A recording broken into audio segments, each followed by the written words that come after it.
Olá, aqui é o Ivan Oliveira e essa próxima palestra é do Philip Briggs. O Philip é um cara impressionante, porque não só ele é um ótimo diretor de fotografia, mas também ele é um diretor de fotografia que praticamente dispensa o trabalho de um colorista. Nessa palestra ele vai mostrar por que ele acha importante que o diretor de fotografia comece a trabalhar com as cores antes da produção e por que ele deve continuar trabalhando com as cores durante a produção, ao invés de esperar o tratamento de cor na pós-produção. Se você está chegando agora e perdeu as palestras anteriores, que, diga-se de passagem, foram impressionantes, sensacionais, você pode se inscrever para o Cinemasters VIP, clicando no link abaixo. Fazendo parte do Cinemasters VIP, você vai ter acesso a todas as palestras do Cinemasters, mas todo o conteúdo original em inglês. Você vai poder baixar em MP3, todas as palestras, para ouvir no seu iPod, celular, no carro, e você vai poder baixar um PDF para estudar tudo com mais cuidado. Então, é só clicar no link debaixo do vídeo e seguir as instruções. Então, agora, vamos para a palestra do Philip Briggs.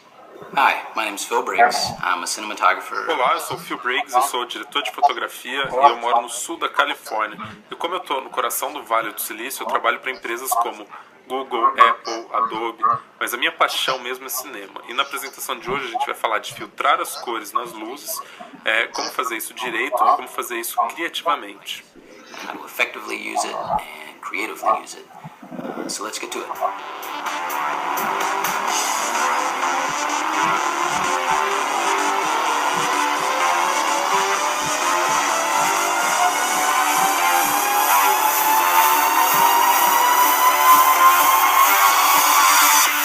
Ok, pessoal, sejam bem-vindos. A gente tem uma sessão agora com o Philip Briggs.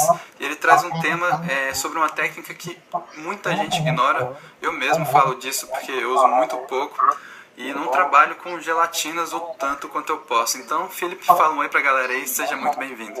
Olá, pessoal. Philip, eu já dei uma olhadinha nos seus slides, eu tô super curioso para você esmiuçar esse assunto pra gente. Eu tenho certeza que muita gente não conhece essas técnicas, essas ferramentas que você vai mostrar aí pra gente. E isso significa que a gente está deixando algo muito importante de lado. Então eu vou deixar você começar a apresentação e deixar você ensinar todas essas técnicas pra gente. Eu decidi falar nisso porque eu realmente gosto de usar gelatinas no set. Eu percebo que as pessoas têm um certo medo de usar gelatinas, É a mesma coisa com filtros. Diretores de fotografia às vezes têm medo de decidir um visual, mas é para isso que a gente está lá, para criar algo que se encaixa no material que a gente está fazendo, mas também para a gente ser criativo.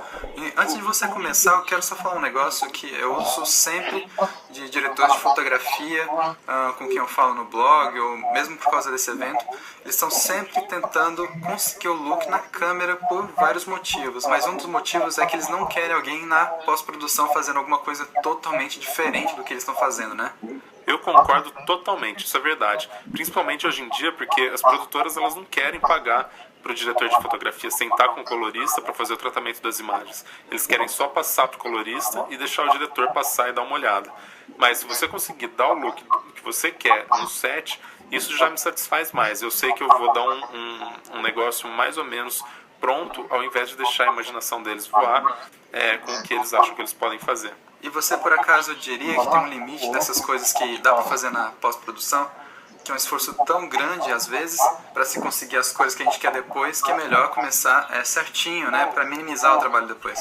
Sim, se você trabalhar as cores desde o começo, já pode colocar o que quiser. Você pode colocar verdes nas áreas escuras ou amarelo nos brilhos. Dá para começar a fazer essas coisas no set. E se em algum momento você achar que é muito, você pode tirar um pouco na pós-produção. Dá para fazer muito na pós-produção, mas demora muito e custa dinheiro. E você fica lá sentado no meio de um monte de opiniões. Ao invés disso, você pode fazer isso sozinho no set, só com a opinião do diretor, lógico. Mas pode fazer algo lá que vai ficar bonitão, ao invés de ficar torcendo para ter voz ativa na hora da correção de cor. Mas por isso que eu chamei essa palestra de criando um look no set usando gelatinas. É por isso, para que você não tenha que esperar a pós-produção para tratar as coisas. Com certeza, vamos começar. Uma das coisas legais de ser um diretor de fotografia é que você pode fazer a audiência sentir algo subconscientemente com o ambiente que você criou com luz e cor. Quer dizer, ser um diretor de fotografia e ser capaz de ajudar a contar uma história que o diretor quer contar. Eu não sei se tem algo mais divertido por aí. Eu sei que isso soa meio clichê, mas nós que pintamos as telas, a gente que cria as emoções nos ambientes que os personagens estão vivendo, e eu acho isso fascinante. é a coisa que eu mais gosto de fazer e eu acho que eu tenho muita sorte de poder fazer isso para ganhar dinheiro também. Primeiro, eu quero passar por um assunto que eu sei que a maioria dos diretores de fotografia já sabem, mas eu achei melhor começar do zero e ir subindo pelo básico. Vocês têm 3 elementos principais da luz, né? Contraste, que pode ser 2:1, 10:1, a qualidade da luz, que pode ser luz difusa, luz dura, e meu elemento favorito, que são as cores. Eu trabalho com designers de produção e diretores para chegar numa paleta de cores que se adequa ao comercial ou com a narrativa. Então, hoje a gente vai falar de cores, de cores hoje, né? Não dos outros 2 fatores.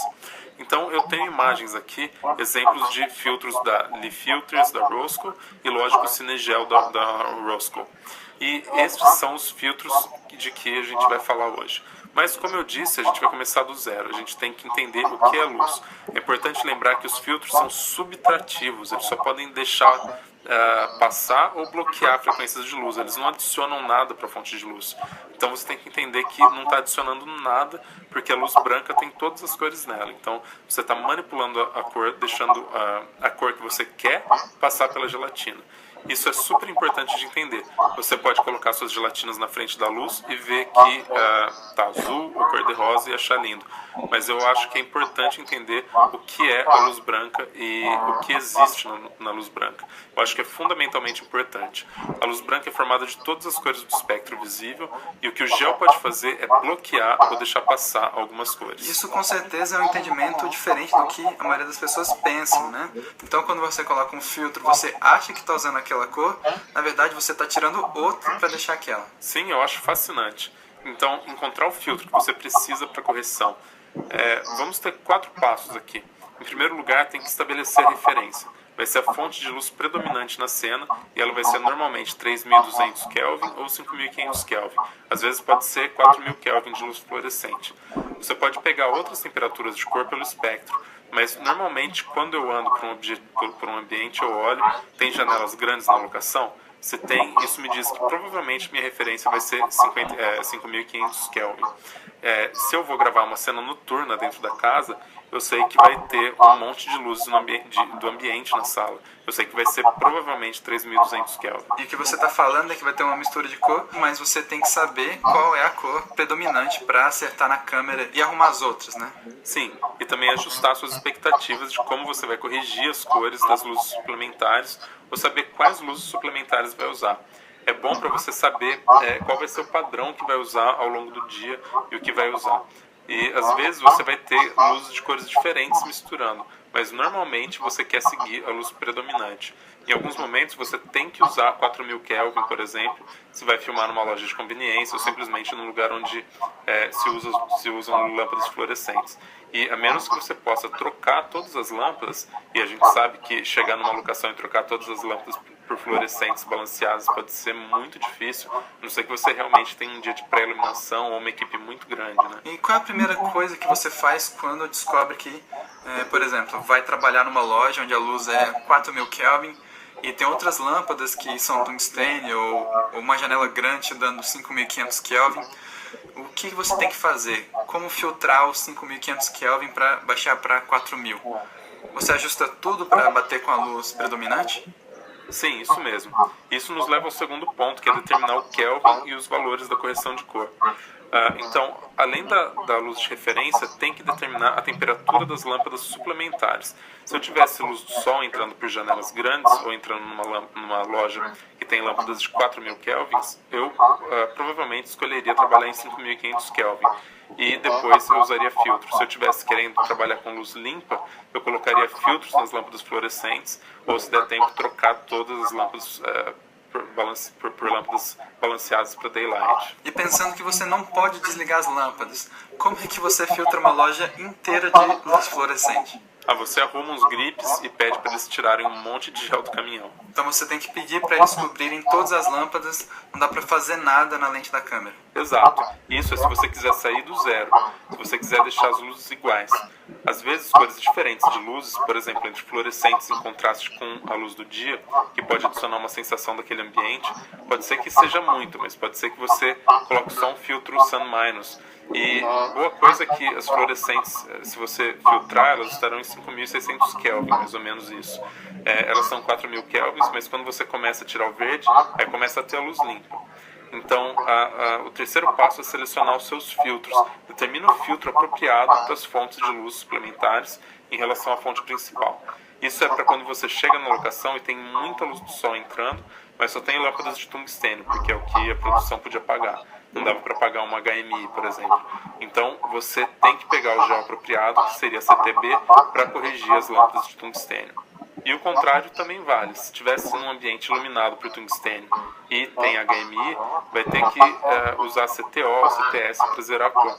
E quando for trabalhar com fluorescente, plus green e minus green, que eu chamo de magenta quando eu estou falando com o gaffer, a gente trabalha junto há muito tempo e eles sabem do que eu estou falando, né? Então, por último, a correção geral. Equaliza toda a cena para a temperatura de cor do seu filme ou para o balanço de branco da sua câmera. Isso pode ser feito com filtros para câmera ou pode ser feito no laboratório. Eu conheci alguns diretores de fotografia que filmam com película para tungstênio debaixo do sol e depois corrigem na pós-produção, que é um negócio que pode ser feito, e o mesmo com várias câmeras digitais hoje em dia, especialmente a RED, que você trabalha em RAW e manipula seu branco na pós-produção. Mas a maneira mais fácil é saber que filme tem que usar de antemão e já usar o filme certo, ou se você estiver gravando em digital, acertar o balanço de branco correto para o ambiente que você vai trabalhar. Eu não sei se você vai falar nisso, mas qual é a sua maneira preferida de acertar o balanço de branco? Eu aprendi com filme, então eu passei meus primeiros 5 anos de trabalho com 35mm e 16mm. Então, quando eu penso em balanço de branco, eu penso em 3.200 Kelvin ou 5.500 Kelvin. Outras pessoas pensam que tem que acertar exatamente, né? Mas eu ajusto meu balanço de branco, eu não deixo a câmera achar eletronicamente qual é o balanço de branco, eu ajusto na mão. E eu já fui forçado a fazer esse tipo de coisa em trabalhos pequenos, quando trabalho câmera na mão, aí tudo bem. E às vezes tem que usar o balanço de branco automático, ele tira a média de luz da cena toda, né? Faz o balanço. Mas começando com filme, eu penso em filme para tungstênio ou filme para daylight. E é assim que eu trato minhas câmeras também, é assim que eu faço o planejamento na pré-produção. Então o que você está falando é que você ajusta uma dessas duas opções e trabalha para que a cena chegue nelas. Sim, lógico que em alguns projetos, como num curta-metragem que eu gravei em Oakland, eu gosto da imagem com um lavado mais quente. Eu não acho que eu estava com 3.200 Kelvin, eu acho que eu estava com 3.600 Kelvin, para aumentar a temperatura da cena, que é algo que dá para fazer com digital, eu acho legal. Para fazer isso, antes eu teria que ir para a pós e acompanhar a pós para conseguir esse visual. Mas se você já quer ver o resultado no set, dá para mexer com balanço de branco. E por acaso você usa algum fotômetro para isso? Para balanço de branco? Isso, para balanço de branco. Eu sempre uso o cartão de cores para saber as fontes que a gente está usando. É engraçado falar isso, porque muitas vezes, se eu não acompanhar o tratamento de cor e ajustar essa cor lavando nas sombras, quando a gente chega na correção de cor, os caras vão falar que arrumaram a imagem, tiraram a cor das sombras e deixaram tudo bonito, né? E aí eu tenho que ficar bravo e pedir para colocar de volta. Mas eu sou fã de fotômetros, eu aprendi a medir luz com fotômetro e ainda uso mesmo com digital, só porque eu acho que é mais fácil para mim. Então tem como você explicar bem rápido qual é o processo de usar esse cartão de cores para conseguir o balanço de branco? Bom, basicamente, dependendo das minhas fontes suplementares, eu escolho uma posição onde não tem mais nenhuma fonte de luz. Vamos dizer que a minha luz principal é um HMI. Eu coloco o cartão lá, aponto a câmera e essa luz vai estar iluminando o cartão. Então, quando eu começar e colocar filtros na luz, quando você chegar na pós-produção, eles vão balancear para o cartão de cores e vão entender quais as cores que eu queria. Faz sentido? Eu acho que muita gente não sabe como funciona, não. Sim, você coloca o cartão no tripé ou pede para um assistente segurar, pega a sua luz suplementar, vê se não está chegando luz de outras fontes que contaminem o cartão, e aí você faz a leitura da luz e acerta a exposição e grava. E como você faz a leitura? Eu uso um fotômetro, essa é uma das coisas. Se você estiver usando uma câmera digital, você pode usar um waveform ou qualquer coisa para ter certeza que sua exposição está correta. Mas o que eu estou fazendo com o fotômetro é isso mesmo, só checando se a exposição está correta. Mas em relação a deixar a câmera acertar o balanço de branco correto agora que você gravou o cartão? Entendi. Isso é o que eu estava falando antes, eu já determinei. Por exemplo, se eu estiver usando um HMI, vou colocar o branco em 5.500 ou 5.600 Kelvin. Se eu estiver usando tungstênio, eu coloco 3.200 Kelvin. Eu começo de um lado ou do outro. Pode ser por causa da minha familiaridade com o filme mesmo. Se você está usando HMI, faz o balanço de branco para 5.500 ou 5.600 Kelvin, coloca o cartão de cores lá, ilumina com HMI, acerta a exposição e o cartão de cores vai ficar lindo. Aí você vai ter as cores reais. E quando o colorista balancear na pós, você vai ter a luz básica. E quando colocar os filtros nas luzes, elas vão ficar bonitas. Desculpa, não queria te interromper. Não tem problema, não tem problema. Então, quando você zerou, você tem luz limpa. Aí está na hora de decidir como você vai usar gelatinas para chegar no visual que precisa. O que eu estava explicando antes é que se o seu cartão de cores está no zero e você está gravando em 5.600 Kelvin, você começa a colocar gelatinas, você começa a criar o visual que quer, mais quente, mais frio. Então, vamos começar com o básico sobre cores, depois vamos desconstruir o que tem numa cena e o que você pode usar sem deixar a cor de pele esquisita, nem nada do tipo. Então, primeiro o nosso Key Light, né? Key Light normalmente você vai querer manter neutro, né? Esquentar ou esfriar os tons, mas para manter os tons de pele. Se você começar a usar vermelho ou tons fortes de azul, começa a ficar esquisito nos tons de pele.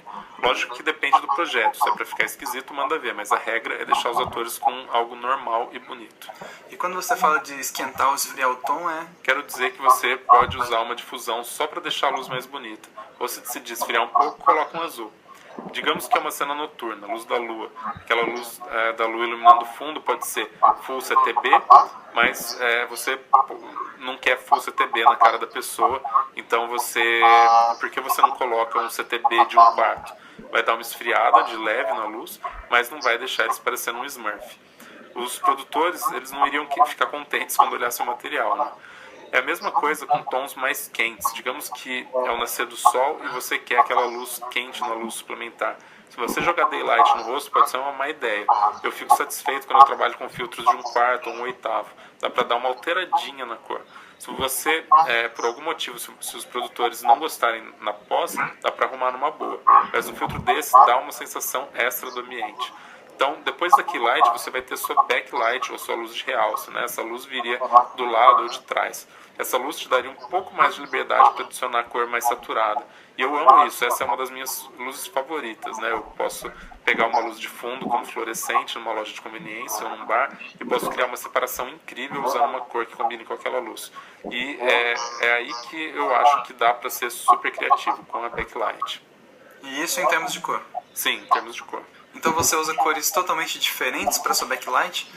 Digo em relação à sua Key Light. Totalmente. E eu gosto muito de ter um motivo para a luz, né? Tem que ter um motivo para usar outra cor.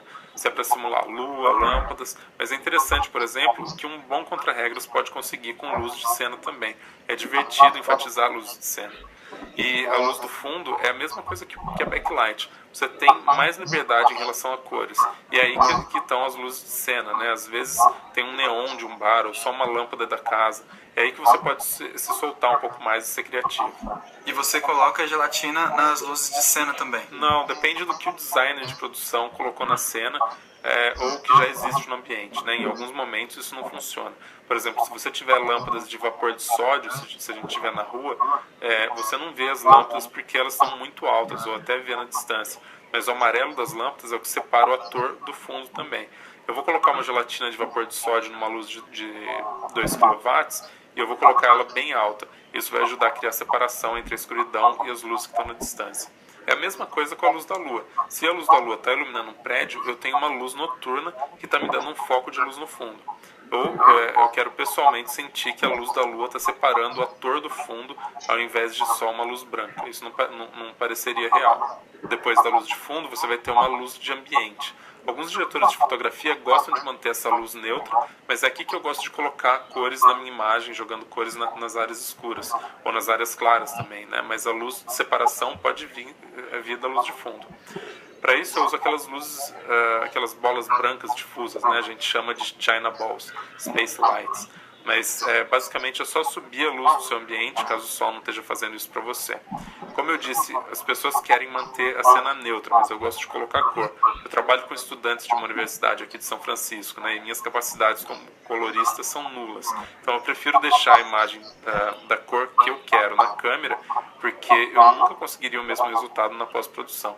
Então, às vezes, os softbox que eu tenho pendurados tem gelatina azul ou verde, o que for para que eu possa colocar mais informação na imagem ao invés de lavar a imagem depois. Então esse é um ponto bem importante, eu espero que todos tenham prestado bastante atenção, porque nem todo mundo consegue levar a imagem para pós-produção, então o melhor a fazer é chegar com a imagem bem certinha já, bem bonita. Eu falo isso porque muita gente faz a própria edição ou a pós-produção, eu particularmente faço, eu não sou especialista, então se eu tiver esse look na câmera, pra mim já é meio caminho andado. Sim, e usar gelatina é a melhor maneira de fazer isso. A gente sabe o que é ficar sonhando na pré-produção, como vai ficar legal e tal. Mas quando a gente chega no set, a gente tem que encarar a realidade do que podemos fazer.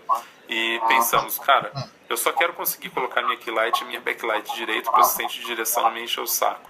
Mas usando gelatinas e pensando isso na pré-produção, a gente entende o que você quer para o ambiente. Você pode planejar de antemão onde vai usar as gelatinas e isso não vai tomar tempo durante a gravação. E se der errado na hora, é só tirar a gelatina. Dá para manter umas outras duas variações alternativas e ver o que funciona. Isso parece ser o importante do negócio, né? Essa luz ambiente que te dá realmente esse look. Não sei se você vai falar disso mais, mas como você consegue usar essa luz para iluminar só as áreas escuras? Porque se é uma luz ambiente, ela vai acabar iluminando tudo, né? Sim, digamos que a gente está usando China Balls e eu quero trazer a luz ambiente para 3 ou 4 stops abaixo. Só um pouquinho de luz nas áreas que não estão recebendo luz nenhuma. Fazendo isso não vai pegar tanto no ator, só vai fazer diferença onde está realmente escuro. E na maior parte do tempo, a minha luz ambiente reflete o que minha luz de fundo, né, minha backlight estão fazendo. Então, se eu estou usando um verde como luz da lua, provavelmente meus China Balls ou Space Lights vão estar na mesma cor. É só um toque extra para dar um ganho onde a luz do fundo não está chegando. Então, entendi. Então, estão trabalhando juntas. Ah, sim, elas estão. Tá, então você vai mostrar um exemplo agora pra gente. Eu acho que sim, é isso mesmo. Esse é o começo de um filme que eu fiz recentemente, mas eu vou tocar esse filme e a gente vai poder ver. Então, antes de começar, fala pra gente por que você decidiu escolher esse filme. O que você vai ver aqui são as minhas combinações de cor preferidas em termos de gelatina. E eu tô muito animado para falar delas depois da gente ver o filme. E você vai ver como aquela luz ambiente de que eu tô falando, mesmo sendo muito leve, ela ainda cobre várias áreas da imagem que normalmente estariam escuras, ou estariam com uma luz neutra. Não, é muito bom. E eu vi uns pedacinhos desse vídeo, eu acho que ficou sensacional. Eu acho que vocês vão gostar muito e vão aprender muito com esse look. E é bom para vocês poderem também entender como o Phil está conseguindo essas imagens.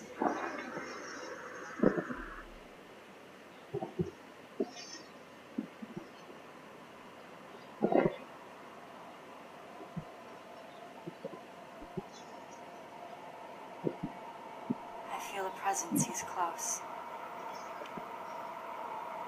Yet I sense a struggle to cross over. He says someone is obstructing his path. He does not feel safe. Invite him here with me. Daniel, you are welcome. Join us. Daniel, you are welcome. Join us. Join us. Daniel, you are welcome. Join us. Join us. Daniel, you are welcome. Join us.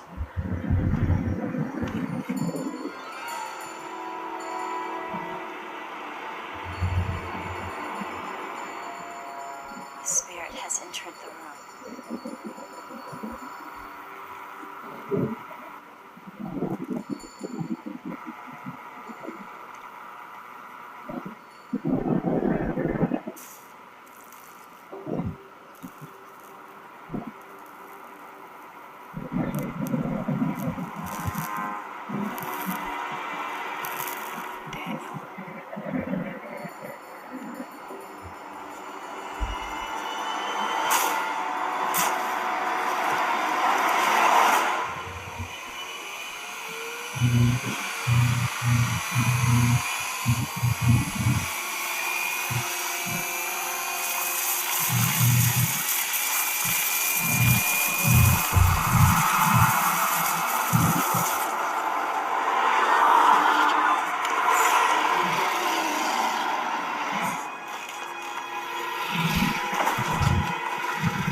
vocês viram isso, eu vou contar para vocês qual foi a combinação de gelatinas que eu usei.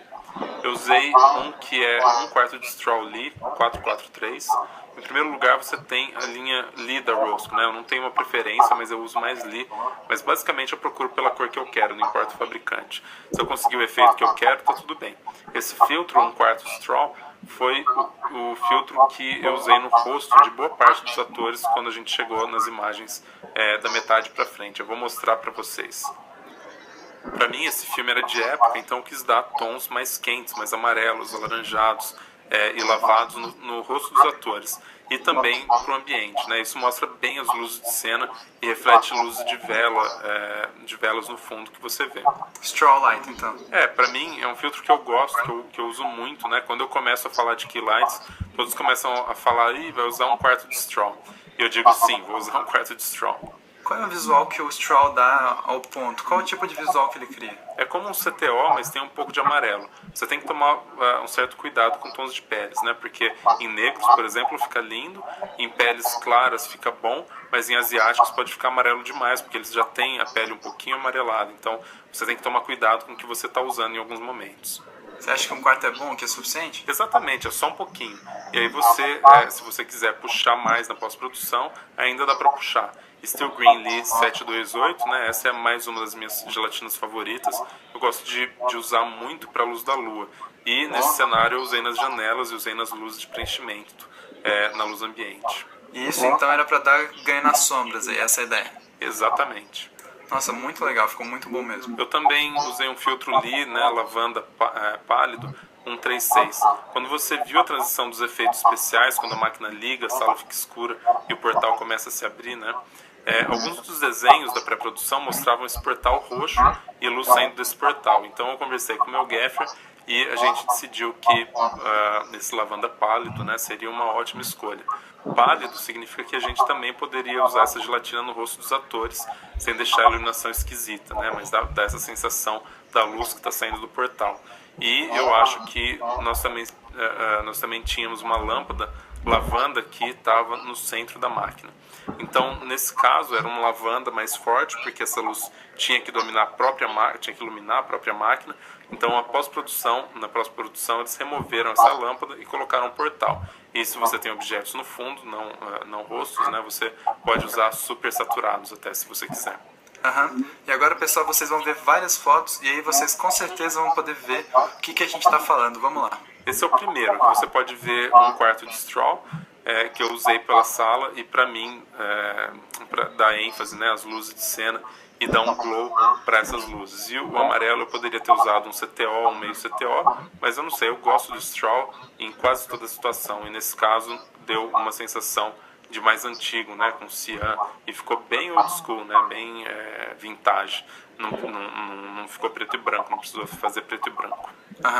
Igual o filtro que usa para fotografia. Exatamente, ele te dá uma dica nessa direção, não é tão extremo, né? Eu gosto muito dessa sensação de antigo e muita gente usa essa gelatina para pôr do sol ou nascer do sol. E você está usando isso na Key Light também ou só na luz ambiente? Eu não lembro exatamente o que eu estava usando nessa Key Light, mas eu acho que eram 2 lâmpadas de 650 watts. Fazendo uma iluminação cruzada, a gente tenta evitar os ombros, um vindo do lado direito desse enquadramento, outro vindo do lado esquerdo, e ambos com certeza tinham um difusor e 1/4 de Straw para deixar o tom de pele mais aquecido. E você usou só a gelatina ou teve que usar na sala inteira para dar esse tom no ambiente inteiro? Não, minha luz ambiente, nessas são 2 China Balls. Vocês vão ver elas daqui a pouco. Eu vou explicar quando a gente chegar lá, mas elas têm verde metalizado nas duas, né? Steel Green. Vamos lá, tô curioso pra ver. Então, eu tava falando do Steel Green por ser um complemento das janelas do fundo. É engraçado que a gente baixa o verde um pouco, né? Na pós-produção, o diretor achou que tava muito verde o tom deles. É uma dessas coisas que a gente não discutiu, né? A gente abaixou um pouco o verde na pós-produção, mas a gente usou os gels que eu queria e a gente conseguiu manipular o resto na pós-produção. Não tenha medo de usar as gelatinas, tá? Você pode manipular isso depois com facilidade. Esse look é maravilhoso, é muito distinto, é muito legal. Muito obrigado, eu fico lisonjeado.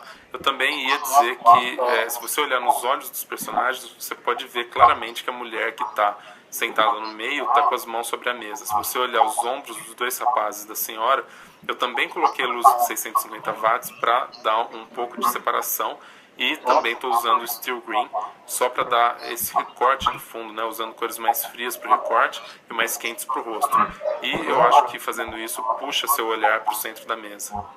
Isso é o que eu mais noto na cena, que tem essas cortinas no fundo e elas estão com os tons bem mais frios. Eu não estou trabalhando com nada fora do comum, eu simplesmente tento equalizar todas essas coisas e parecer que tem uma luz vindo de algum lugar. Com certeza é interessante de imaginar de onde está vendo essa luz. Exatamente, é isso que você tem que fazer. Você está lá para servir a cena e você pode fazer isso com muitas cores se você pensar nisso previamente. Uau, essa imagem é demais. Eu espero que vocês estejam entendendo o valor que ele está falando aqui. Eu acho incrível que você consiga produzir imagens que nem essa. Então, novamente aqui, a gente tem um quarto de straw no ator. Eu usei no backlight da máquina. Se você olhar do lado esquerdo do quadro, vai ver a luz de fundo na máquina, né, para separar ela do fundo. E um pouco dessa luz está batendo na parede, que também ficou muito bom. Dá uma separação legal pra gente. Mas uma das coisas que eu quero falar é que o cavaleiro que está sentado está olhando para um objeto que parece ser um sino de ponta-cabeça, né? E se você olhar para o fundo dele, é aí que o Steel Green está funcionando. Essa luz está vindo das China Balls, né? Da luz de preenchimento. Quando eu digo de colocar luz em outras partes do quadro, onde você não teria normalmente ou luz, né, ou onde a luz ambiente estaria neutra, eu estou colocando esse verde que amarra as cores do quadro todo, que é algo que eu adoro poder fazer, né? Dá para ver um pouco no terno dele. Eu não entendi exatamente onde estava posicionado. Estava no fundo do lado direito da sala. Sim, se você olhar que ele está olhando para esse objeto, né, que parece um sino de ponta-cabeça, se você olhar atrás dele, você vai ver bastante desse verde. E dá para ver um bom tanto no terno dele, que é legal porque adiciona mais uma camada que te conecta do outro lado da sala e ao ambiente onde as pessoas estão. E olha o que está acontecendo aqui. Essas são cenas dos efeitos especiais. Quando as luzes se apagaram e a máquina começou a funcionar, a gente tinha esse tom lavanda. E se você olhar no espelho, você vai ver que era um lavanda ou um roxo mais forte. Mas dá para imaginar se isso tivesse no rosto dela. Então você tem que tomar cuidado com os tons de pele. Então o lavanda pálido, né, que eu acabei usando no rosto dela, deu uma impressão daquela luz mais forte, roxa da máquina, né, mas não está forte o suficiente para fazer ela parecer um extraterrestre. Mas fica óbvio que essa é a luz da máquina chegando no rosto dela, enquanto mantém os tons de pele num nível bacana. E a mesma coisa do outro lado da sala, dá para ver que houve uma mudança e que agora tem uma luz lavanda, ou roxa também, do outro lado da sala, mas não está alterando tanto a cor da pele dele, né, e deixando ele esquisito, como eu falei antes. E esse filtro está em qual luz? Qual luz que está criando esse efeito? Eu acho que é uma de 300 watts, eu acho que foi algo pequeno assim, e não está muito longe dele. E o resto ficou igual, você só adicionou isso para a luz que já estava aí? Sim, no meio do vídeo toda a sala fica escura, as velas se apagam, a luz se apaga, mas quando a luz começa a voltar, esse portal começa a se acender e essa seria a nossa única fonte de luz na sala. Então a gente fez essa transição acontecer na edição e tal. Mas o que inicialmente era minha key light com um quarto de straw, agora é esse lavanda. Bem legal, bem legal. Então aqui está uma planta que eu desenhei antes da gente começar a gravação. Você me perguntou se eu tinha uma planta e ela está aqui, né? Quando eu leio alguma revista de cinematografia, eu também procuro por plantas, porque eu gosto muito dessa parte nerd do ofício, né? Eu quero saber como ele colocou 60 luzes de 12 mil watts na cena.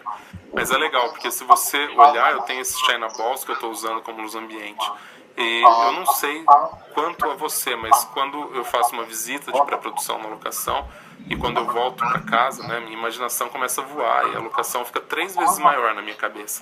Quando eu volto para a locação, parece que eu estou gravando numa caixa de sapato. Então, eu acho que eu coloquei 5 China Balls no projeto, mas eu acabei usando só 2, né? Mas é engraçado porque a gente sente que vai precisar, como se fosse iluminar um campo de futebol. Bem legal. Mas o problema não é esse. O problema é que na minha imaginação eu acabo esticando as dimensões de qualquer jeito. Então eu acabei usando apenas um China Ball, o segundo da esquerda e o do meio. Ambos com Steel Green, e lógico, a minha luz de referência foi tungstênio, porque eu sabia que eu ia usar velas, nas velas não dá para colocar gelatina, né? Tinha outras luzes de cena e mais luzes que estavam na máquina. Então a luz de tungstênio foi minha referência e também foram minhas luzes de reforço. Então eu tinha também 2 lâmpadas de 2000 watts do lado de fora das janelas que estavam com Steel Green, mas eu achei que essas 2 lâmpadas de 2000 watts foram um pouco de exagero, eu tive que baixar bem elas depois. Eu já cheguei no ponto que eu meço a sala inteira normalmente. E você pode ver aqui, não que isso tenha alguma coisa a ver, mas eu sabia que minha câmera nunca estaria posicionada aqui, então esse é meu cantinho de segurança, né, em termos de distribuição de equipamento. Mas você vai ver a cena de abertura, né, a gente usar 2 China Balls, a gente acabou usando só um. E a gente colocou Steel Green nela, e pela janela também tinha Steel Green, né, o verde metalizado. E nem parece tanto, né, o Steel Green, porque o diretor achou que estava muito, e a gente tem que fazer o que o diretor acha certo, né? Para isso que a gente está aqui, para servir o diretor. Então, eu acho que isso dá uma ideia geral. Nós terminamos colocando uma lâmpada de 650 watts aqui do lado, como key light para os nossos atores, com as key lights cruzadas. E, lógico, nas backlights aqui, né, a gente acabou colocando Steel Green também. E a dica que eu quero que todo mundo entenda, inclusive eu acho que vai ser óbvio para algumas pessoas, mas para outras não, é notar quantas lâmpadas estão de cada lado de fora entrando pela janela. Acho que muita gente quer colocar todas as lâmpadas dentro da locação ou do set, mas esquece que às vezes tem uma janela ali, bem ali no lugar que você quer. Sim, muitas vezes meus gaffers perguntam, né, você quer colocar essa luz aonde, né, porque tem uma árvore ou alguma coisa assim do lado de fora e a gente está gravando durante o dia também. Essa janela, por exemplo, fica num corredor estreito, o outro prédio era um prédio bem pertinho, mas a gente teve que colocar filtro nessa janela e depois jogar a luz por trás. Tive que me filtrar a luz, bloquear, né, a luz do sol, antes de tudo, para depois criar a luz que eu queria. Filtrar para baixar a temperatura da luz do sol para tungstênio. Isso, a gente não queria a luz do sol vazando por essa janela, então a gente criou uma tenda para cobrir a luz do sol e a gente ficou só com as nossas luzes entrando pela janela mesmo. Entendi. E você colocou lá CTO no filtro? Não, o que a gente fez foi realmente bloquear a luz do sol completamente e aí voltar para o zero, colocar outra luz lá. Você colocou uma tenda, então? Bom, então eu acho que a gente matou esse diagrama. Essas são umas imagens do set. Dá pra ver aqui, por exemplo, que eu deixei tudo bem verde aqui, né? Mas eu gosto muito desse look e eu fiquei muito contente com o resultado final. Eu acho que eu posso até passar do limite um pouquinho e aí o diretor reclama, mas o diretor é quem sabe o que ele quer no final, né? Esse aqui é o diretor, Timothy Plain, ótimo diretor, eu me diverti muito com ele. Isso aqui foi legal, essa lâmpada foi uma fonte de luz que a gente colocou pro espírito, né? Quando o espírito está voando pela sala, a gente queria colocar o efeito da luz de cena para que eles não tivessem que fazer tudo na pós-produção. Eu acho que tudo que a gente faz antes acaba ficando melhor e mais barato. Então a luz passa pelo rosto dos atores, essa luz branca que reflete o candelabro, né, a ação do espírito voando pela tela. Phil, tem como você mostrar quais as lâmpadas você tá usando? Eu reconheço algumas, mas queria que quem estivesse assistindo pudesse entender aí todas elas. São lâmpadas básicas, né? Nada de especial, coisa barata. Essa é uma de 650 watts com filtro Steel Green. Essa no bastão é uma lâmpada que estava num softbox, então a gente só tirou do softbox para colocar aí. E era a nossa única luz branca na sala, que era a representação do nosso espírito, né? Eu acho que aqui nessa foto a gente já estava usando lavanda. Só dá pra ver no gel aqui na esquerda, né? E eu vou chutar, eu acho que aqui era uma lâmpada de 1000 watts. E no slide anterior? Bom, esse aqui era um 300 watts ou 650 watts. Eu acho que eu comecei com 300 e depois acabei subindo para 650 watts para aumentar a separação entre o ator e o fundo. E só uma lâmpada de 350 watts resolve em termos de backlight? Sim, com certeza. A luz é sempre igual, né? Só altera alguma coisa quando você está usando lâmpada mais velha, né, que elas acabam esquentando a luz. Com 300 watts ou até 650 watts, você não tem tanta luz assim, tem que acertar com os filtros e tal. Então quando você fala que luz é sempre igual, me corrija se eu estiver errado, você diz isso para tungstênio, mas quando a gente usa fluorescente como em Kino e principalmente em LED, muda muito da empresa para empresa na precisão das cores. Sim, com certeza, mas é responsabilidade do diretor de fotografia, do gaffer, descobrir se o Kino vai ter mais magenta ou mais verde, né, o que for.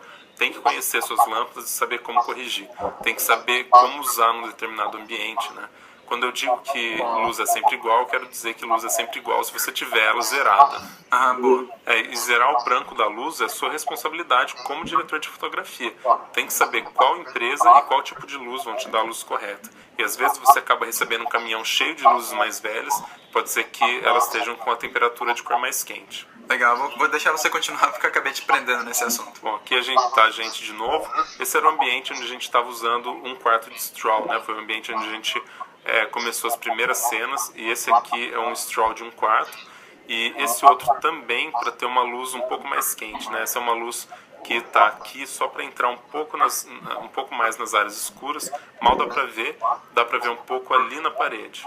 E fica bem claro que esse cartão está bloqueando para não chegar a luz no fundo, né? Sim, exatamente. Com essa luz a gente queria que parecesse que está vindo da lâmpada da mesa.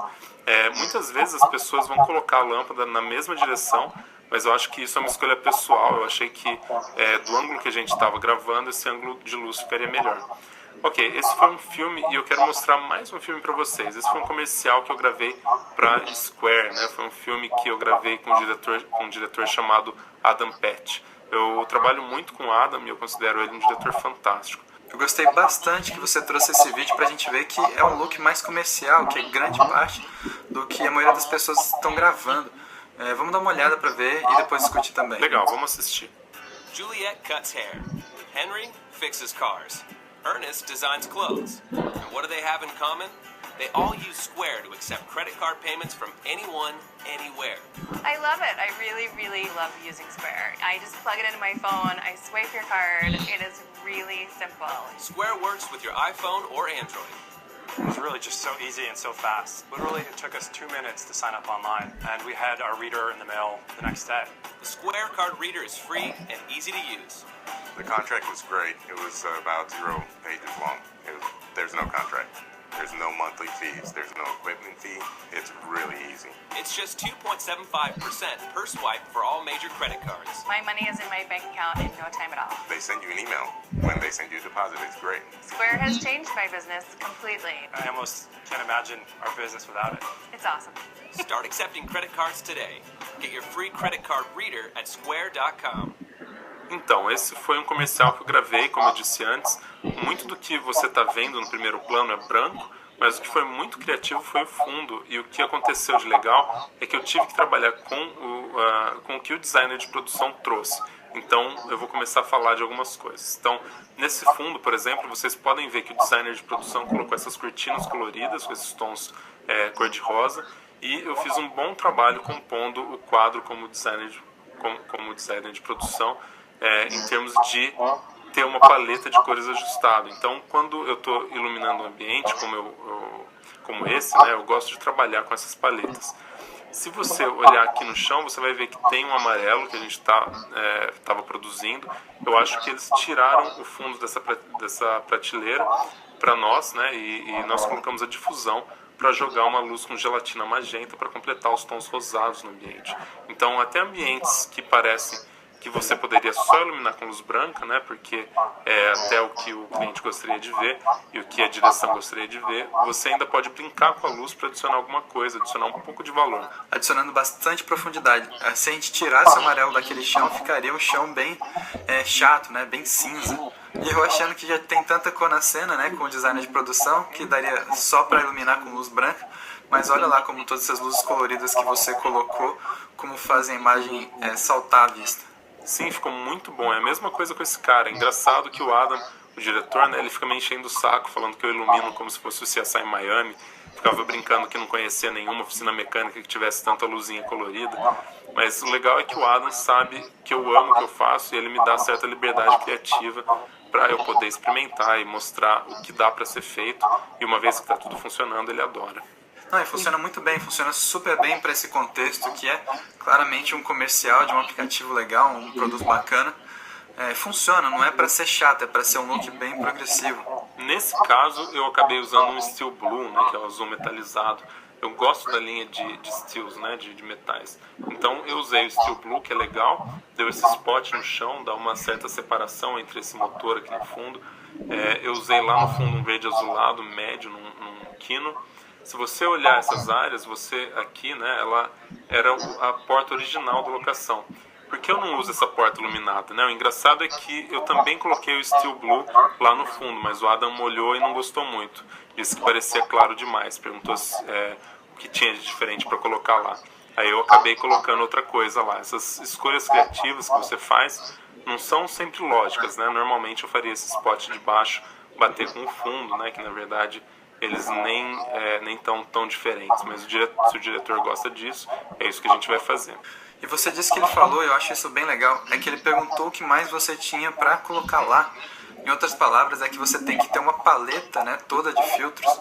Tem que ter vários filtros para poder trabalhar com o diretor. Tem sim, é a mesma coisa que levar uma caixa de lápis de cor. Você nunca sabe quando um diretor ou designer de produção ou produtor vai te fazer essa pergunta, o que tem mais para colocar. Eu tenho todos os meus favoritos, eu não levo comigo nada que eu não goste.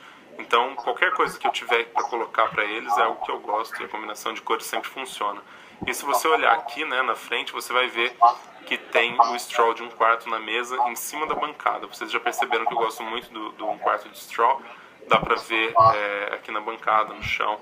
E os nossos atores também, porque o ambiente que a gente está gravando é todo clean, todo branco. Vai ser filmado daquela maneira comercial, tudo limpinho, né? Mas felizmente deu pra gente trabalhar bem com as imagens de fundo. Eu fico bem curioso, quando você está gravando esse tipo de comercial mais clean, o que você está usando de quilat? É tungstênio? Sim, a gente estava iluminando tungstênio. Eu sabia que a gente ia usar a luz de cena de tungstênio e também isso baixou o custo da produção. A gente ia gravar apenas internas, então por que não, né? Eu acho que eu tinha aqui uma luz de 5 kW passando por um grid de 12 polegadas, isso do lado direito, e eu acho que tinha uma lâmpada de 2.000 watts aqui do lado esquerdo passando por um difusor de pano que difunde bem a luz, né? E você estava batendo isso com lâmpadas fluorescentes do fundo? Com esse cara aqui? Eu estou em dúvida se você colocou alguma coisa para esfriar essas lâmpadas de tungstênio. Não temos. Todas as minhas luzes suplementares, as luzes de cena, etc., elas eram todas lâmpadas de tungstênio, era tudo 3.200 Kelvin. Entendi. Eu não sei porque eu pensei que essas luzes aí do teto eram fluorescentes. Talvez você tenha achado isso por causa da mancha do Steel Blue no chão e do fundo azul também, é óbvio. Mas eu vou falar para vocês que esse fundo azul é um backdrop, né? Então a gente não estava lidando com luz do sol de verdade. E tá tudo dentro do set, né? E essa foi a parte mais chata de iluminar, porque esse filme aí saiu só com luz azul mesmo, né? Mas às vezes tem que usar luz branca.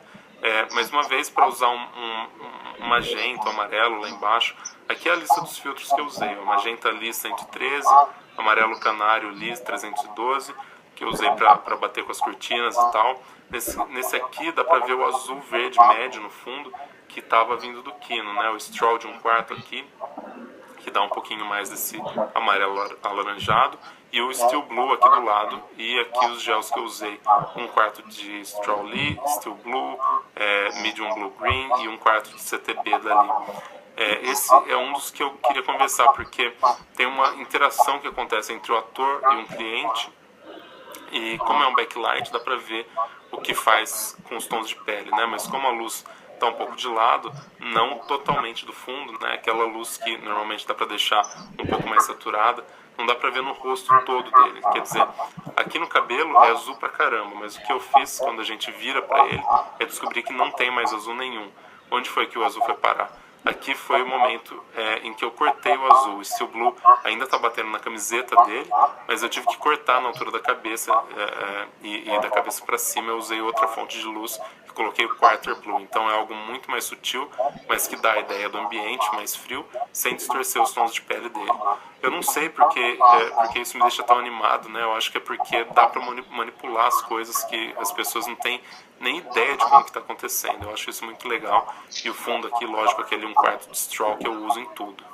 Eu estava bem surpreso com o quarter straw que você usou nele nas primeiras imagens. Se você voltar um pouquinho, eu ainda achei que ficou com uma imagem bem comercial, não ficou com aquela cara de filme narrativo, principalmente do filme narrativo que você mostrou no começo da apresentação. Sim, é engraçado, olha aqui.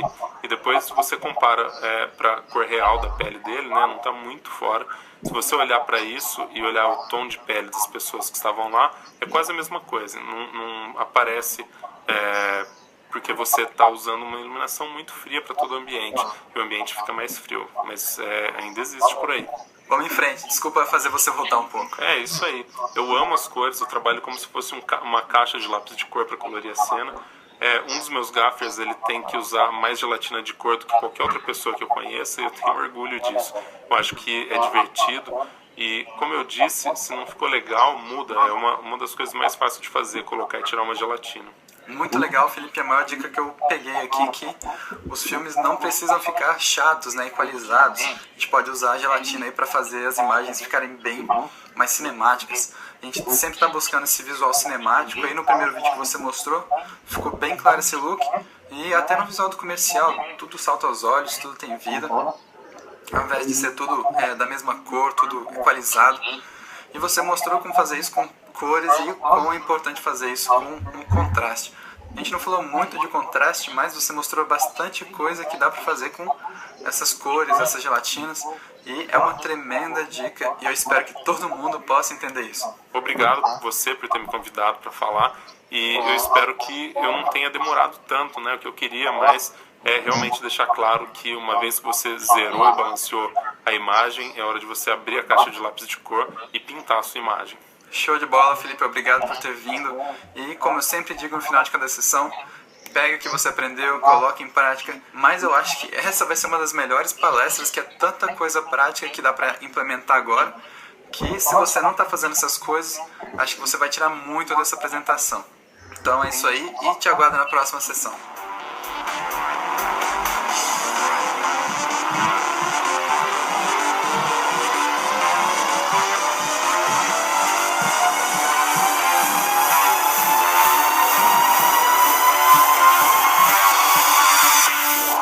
Olá, se você ainda não me conhece, meu nome é Ivan Oliveira e eu sou um dos responsáveis por trazer para você essas 9 palestras do Cinemasters. Se você trabalha com uma câmera na mão, você sabe o quanto que é difícil encontrar material de qualidade para se manter atualizado e elevar a qualidade do seu trabalho.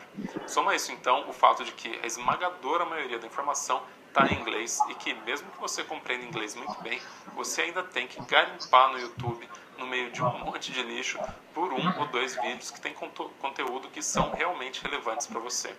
E aí que vem o maior problema. Quase todos esses vídeos são feitos por pessoas que estão praticamente no mesmo nível que você, mas que aprenderam um truque ou outro que colocaram no YouTube. A gente concorda, isso é um saco, e a gente decidiu fazer algo a respeito. A gente decidiu fazer um esforço para trazer para você um material de primeiríssima qualidade que vai fazer você dar um salto nessa curva de aprendizado. Ao invés de perder tempo vasculhando o YouTube por técnicas novas e maneiras de melhorar a qualificação do seu trabalho, você vai ter um material incrível nas mãos e vai poder gastar o seu tempo praticando essas técnicas e, lógico, se tornando um profissional muito mais qualificado. Todo o material está disponível em português e também no inglês original para que você possa entender e aplicar 100% do conteúdo no seu set e nas suas gravações. E a cereja em cima do bolo, você vai estar aprendendo de mestres da nossa profissão. E você pode perguntar, Ivan, quem que são esses mestres? Os mestres, bom, nós, Ivan e Rafael, a gente foi colega na faculdade de cinema e a gente se formou junto em 2003, depois da gente ter produzido um curta-metragem. Fast forward para o presente, o Rafa é hoje um artista de efeitos especiais renomado, morando em Toronto, no Canadá, com vários blockbusters no currículo. Eu, Ivan, sou proprietário de uma produtora na Holanda com um portfólio cheio de clientes internacionais. Mas você não vai estar aprendendo com a gente, né? O que a gente fez foi trazer 9 palestras de 9 mestres da direção de fotografia. Alguns trabalhando nos Estados Unidos, outros na Inglaterra, todos eles profissionais de altíssimo nível, gravando comerciais para marcas famosas como Pantene, Electrolux, Apple, Adobe, gravando curtas-metragens premiados, clipes de música e até blockbusters como Avatar e Star Wars. Eles são profissionais de quem nós, né, normalmente só ouvimos falar, mas aqui eles vão te ensinar algumas técnicas que eles demoraram anos para aprender ou desenvolver. Parece legal?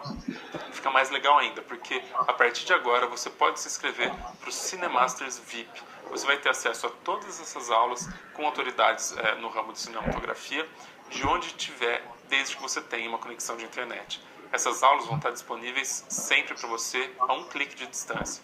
Talvez você esteja um dia com insônia e vai querer aproveitar para aprender mais ou relembrar. Talvez você tenha fechado um trabalho em que uma das técnicas ensinadas vai ser útil. Com acesso disponível 24 horas por dia, você pode ver e rever as aulas para dar aquele impulso na qualidade do seu trabalho quando você quiser. Você vai ter acesso a essas técnicas exclusivas antes de todo mundo e vai poder oferecer isso para os seus clientes ou até colocar esse conhecimento para funcionar nas suas produções cinematográficas antes de todo mundo no Brasil. Algumas das técnicas, além de inéditas, são técnicas que os profissionais raramente ensinam sem cobrar milhares de dólares.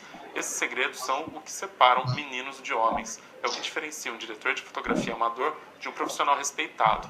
Você vai poder ler e procurar o conteúdo das palestras dentro de um PDF com todo o material ensinado nas palestras, tanto para quando você quiser ler com calma, quanto para quando você estiver procurando algum detalhe que se perdeu no meio de tantas palestras. O conteúdo que você procura pode estar a um Ctrl F de distância.